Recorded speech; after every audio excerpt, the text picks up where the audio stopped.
Moms kitchen ল্যাবে আপনাদের সবাইকে স্বাগত। সামনেই আসছে দোলযাত্রা, আর যে কোনো পুজো পাঠ খিচুড়ি ছাড়া অসম্পূর্ণ। চলুন আজ আপনাদের সাথে শেয়ার করি দোলযাত্রা স্পেশাল খিচুড়ির রেসিপি। প্রথমে হাফ কাপের থেকে একটু বেশি মুগের ডাল শুকনো কড়াইতে ভাজতে হবে। ডালের রং পরিবর্তন হয়ে একটু লালচে হলে বুঝতে হবে ভাজা হয়ে গেছে। এবার নর্মাল জলে ডাল দিয়ে দিতে হবে। ভালো করে ধুয়ে প্রেসার কুকারে দিয়ে দিতে হবে। তারপর পরিমাণ মতন জল, সামান্য লবণ আর তেল দিয়ে প্রেসার কুকারের ঢাকনা আটকে মিনিট 5 ডাল সিদ্ধ করে নিতে হবে। ডাল সিদ্ধ হতে হতে খিচুড়ির জন্য ভাজা মশলা তৈরি করে নিতে হবে। এর জন্য শুকনো কড়াইতে জিরে, দারচিনি আর এলাচ ভেজে গুঁড়ো করে নিতে হবে। মশলার পরিমাণ অল্প বলে শিলনোড়ায় গুঁড়ো করা হলো।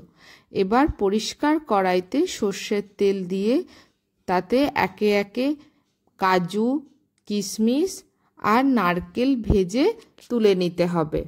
এতক্ষণে মুগ ডাল সিদ্ধ হয়ে গেছে। প্রেসার কুকারের ঢাকনা খুলে একটা বাটিতে ঢেলে নিতে হবে।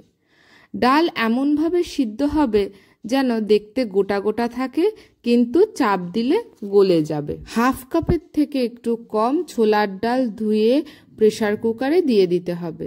এবার এতে পরিমাণ মতন জল, সামান্য লবণ আর সর্ষের তেল দিয়ে সিদ্ধ হতে বসাতে হবে। ছোলার ডাল এমনভাবে সিদ্ধ করতে হবে যেন গোটা গোটা থাকে, একটু শক্ত থাকে। এবার কড়াইতে সর্ষের তেল গরম করে তাতে দিয়ে দিতে হবে শুকনো লঙ্কা। এবার তেজপাতা আর 5 ফোড়ন দিয়ে দিতে হবে।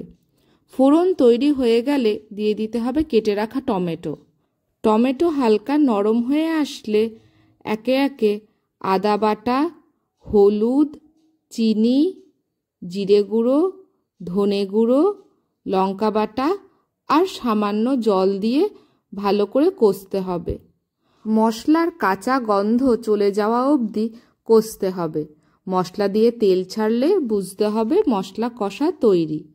এবার একটা কড়াইতে পরিমাণ মতন জল দিয়ে ফুটতে দিতে হবে। জল ফুটে গেলে তাতে দিয়ে দিতে হবে 1 কাপ ধুয়ে রাখা গোবিন্দভোগ চাল। চাল 80% সিদ্ধ হলে এতে দিয়ে দিতে হবে সিদ্ধ করে রাখা মুগের ডাল। ভালো করে মিশিয়ে দিতে হবে। চাল আর ডাল মিশে গেলে এতে দিয়ে দিতে হবে কষিয়ে রাখা মশলা আর সিদ্ধ করে রাখা ছোলার ডাল। এরপর ভেজে রাখা কাজু, কিশমিশ আর নারকেল দিয়ে দিতে হবে। ভালো করে মেশাতে হবে যেন চাল, ডাল, মশলা সব একসাথে মিশে যায়। এই সময় গ্যাসের ফ্লেমটা একটু কমিয়ে দেবেন, কারণ ঘন হয়ে যাওয়ার কারণে খিচুড়ি ছিটকাতে পারে। এবার পরিমাণ মতন লবণ দিয়ে দিতে হবে। ভালো করে মিশিয়ে দিতে হবে। মিনিট 4-5 ফুটিয়ে ওপর থেকে ঘি ছড়িয়ে দেবেন। খিচুড়িতে ঘি দেওয়ার ক্ষেত্রে কোনো কার্পণ্য করবেন না।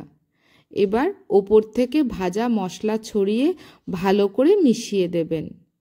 খিচুড়ি এই সময় নিচে ধরে যাওয়ার একটা সম্ভাবনা থাকে, তাই খেয়াল রেখে খিচুড়ি ভালো করে নাড়বেন। খিচুড়ি তৈরি হয়ে গেলে মিনিট 10-15 চাপা দিয়ে রেখে দেবেন। এরপর গরম গরম পরিবেশন করুন।